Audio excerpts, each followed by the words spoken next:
Muchas gracias. Buenos días a los que estáis todavía aquí aguantando y gracias por este tipo de mesa a la organización del Congreso. La voy a presentar como si fuera una demanda judicial, la charla esta. Como antecedentes, de hecho, existe una contestación de la Dirección General de Tributos, tanto en el año 2002 y el 2006, sobre pues un laboratorio que preguntó sobre la invitación de profesionales a congresos médicos. Y este organismo, dependiente del Ministerio de Hacienda y Administraciones Públicas, resolvió en ambos casos que este tipo de viajes podían considerarse como un pago en especie. Estos dictámenes, que son de carácter vinculante, tienen cierta antigüedad, lo que pasa es que actualmente no existe ninguna otra respuesta que contradiga lo que se dijo en 2006. Y la última de las resoluciones, la del 2006, especifica que no cabe duda de que la asistencia a congresos financiados por la entidad consultante constituyen para sus destinatarios retribuciones en especie. La respuesta de la Dirección General de Tributos, una compañía dedicada al comercio al por mayor de aparatos y utensilios para uso médico-quirúrgico terapéutico. También en 2016, los laboratorios adheridos a Farmaindustria publicaron las primeras cifras de pagos a profesionales y entidades sanitarias. En total, 496 millones de euros para congresos, prestación de servicios y labores de investigación y desarrollo, de los cuales 119 millones directamente a los profesionales en concepto de ayudas a congresos y reuniones, y 66 millones de estos fueron a sociedades científicas y otras organizaciones para la organización de estos eventos.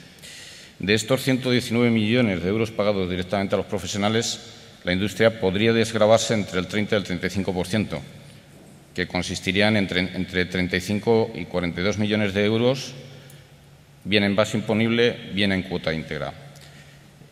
O se los podrían desgravar directamente si fueran considerados como gasto. Y Hacienda no los recupera de los profesionales, ya que esto que se desgrava los laboratorios no cotizan los profesionales. Entonces, el problema está aquí básicamente. Todo esto que voy a hablar ahora está recogido fundamentalmente en la ley del IRPF, en la ley del impuesto de sociedades, en la ley del IVA, la ley del mecenazgo en relación con la ley de fundaciones y en el reglamento del IRPF, todos estos actualizados desde julio del 2015 hasta enero de 2017 han sido las últimas actualizaciones. Como entrada un poco, los contratos de trabajo que existen en hospitales públicos o fundamentalmente y también en hospitales privados nos hacen que seamos funcionarios desde el punto de vista estatutario o laborales. Y en los hospitales privados la contratación es por cuenta ajena o por cuenta propia, y por cuenta propia autónomos o a través de sociedad mercantil. Detallo esto de las sociedades mercantiles por la exposición posterior. Y la regulación de estos contratos en el ámbito público está regulado por el derecho administrativo y en el laboral por el Estatuto de los Trabajadores y el derecho laboral. Básicamente, lo que nosotros tenemos es un salario o sueldo que tributa en el tramo 5 del IRPF, que está el límite en los 60.000 euros. Eso posteriormente pondré un poco el tipo de retenciones, porque a partir de los 60.000 euros todo lo que se gane tendrá una retención del 45%. Básicamente la renta del contribuyente consiste en origen en estas 5 cuestiones, que son rendimiento del trabajo, rendimientos del capital mobiliario e inmobiliario, rendimiento de actividades económicas, ganancias y pérdidas patrimoniales, imputaciones de renta. El salario y todo lo que se ingresa, tanto en dinero como en especie, generalmente tributa a través de rendimientos del trabajo a nuestro nivel y lo que nos corresponde. ¿Qué lo dice la ley en su artículo 17? Es decir, son rendimiento del trabajo, las ganancias dinerarias en especie, los sueldos, lo dice la ley. También impartir cursos, lo que se percibe como rendimientos por impartición de cursos o conferencias, es rendimiento del trabajo. La elaboración de obras literarias, científicas, cuando se cede el derecho de explotación, también es rendimiento del trabajo. Y las becas, excepto las exentas, también son rendimientos del trabajo. Las becas exentas son aquellas que conceden entidades de derecho público y las amparadas en la ley del mecenazgo, es decir, fundaciones, para cursar estudios reglados oficiales las fundaciones están amparadas a través de la ley del mecenazgo, y para investigación, cuando se conceden a personal funcionario, personal al servicio de las administraciones públicas o personal docente investigador de las universidades. Esas becas, ese dinero que se recibe, no tributa.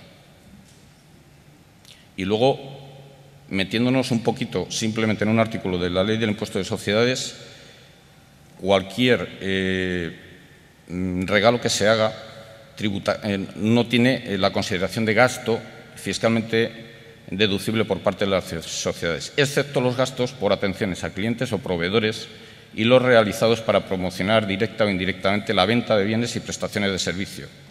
Esos sí que desgravan en el impuesto de sociedades por parte de los laboratorios. Entramos un poco en todo el meollo de la cuestión, que son rentas en especie.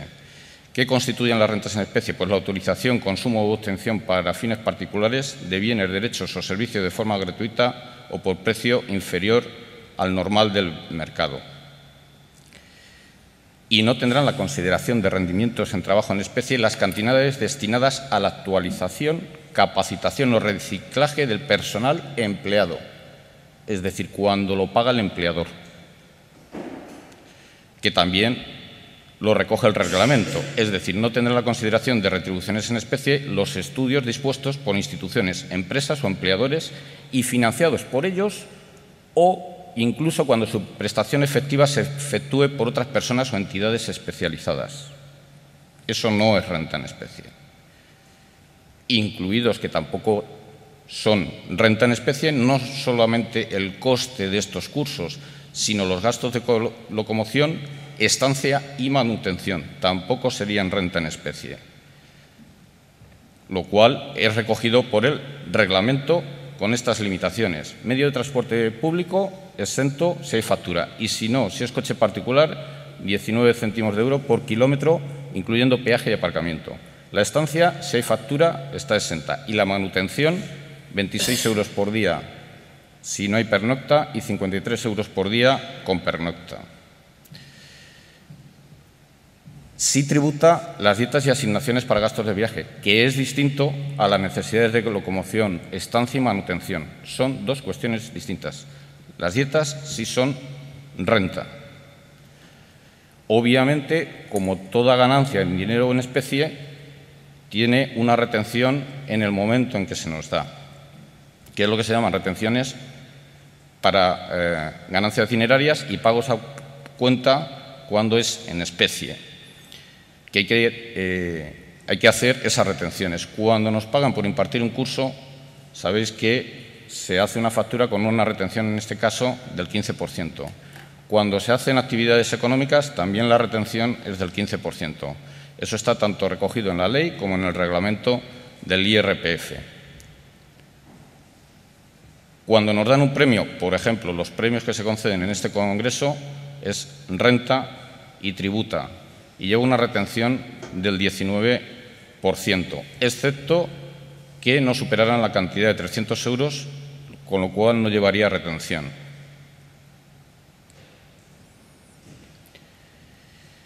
Esto es un poco la escala de tributación por tramos del IRPF. Quedaros con el último, porque los salarios aproximadamente de los médicos en España suelen estar entre 45.000 y 60.000 euros brutos. Toda ganancia a partir de ahí tributa al 45%. Es decir, que si me pagan un congreso y gano por encima de 60.000 euros por 1.000 euros, a Hacienda le tengo que dar 450 euros.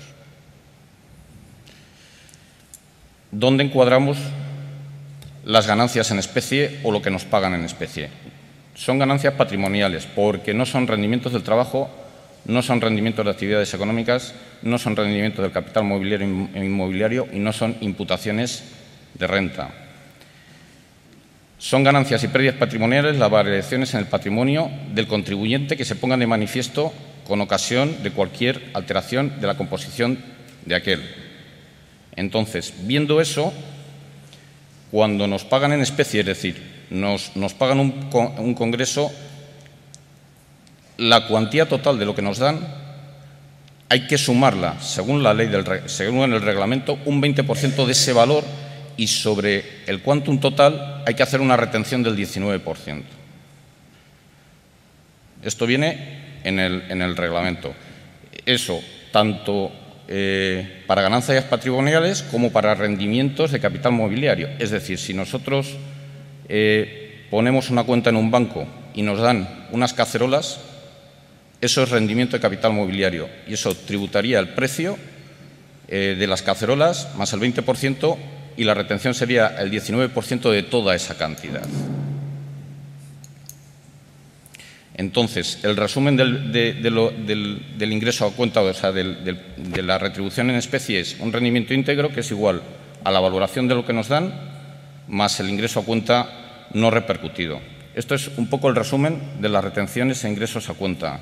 Las conferencias nos retienen el 15%, premios el 19%, becas no exentan el 15% y los rendimientos en especie hay que sumarle el 20% y sobre toda esa cantidad hacer el 19% de pago a cuenta.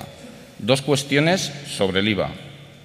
Estamos a veces acostumbrados a que damos una charla, una conferencia, nos hace la factura del laboratorio, te viene 21% IVA, retención 15%.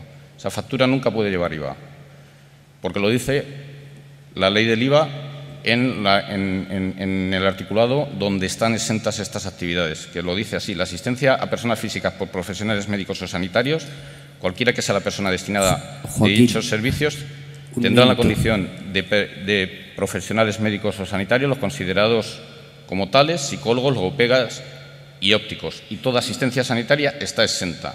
Lo mismo que la formación y reciclaje profesional realizadas por entidades de derecho público o entidades privadas autorizadas para el ejercicio de dichas actividades.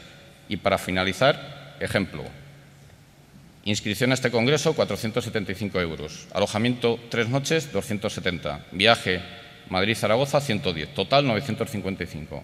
El 20% de 955, 191, que son 1.146. Que es realmente lo que nos ha pagado según Hacienda el laboratorio. La retención es el 19%, 217,74. Por lo tanto, el ingreso íntegro que hemos obtenido es 1.363,74, aunque el coste para el laboratorio sean 1.000 euros. Y tributaríamos en junio del 2018 el 26%, que es el restante del 19%, de 1.146. Por lo tanto, le tendríamos que pagar en junio del 2018 a Hacienda casi 300 euros. Como conclusiones, Hacienda quiere recuperar lo que se desgravan los laboratorios por la colaboración con los profesionales médicos.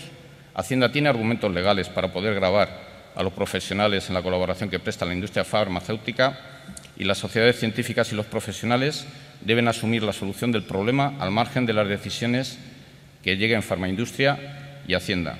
Muchas gracias.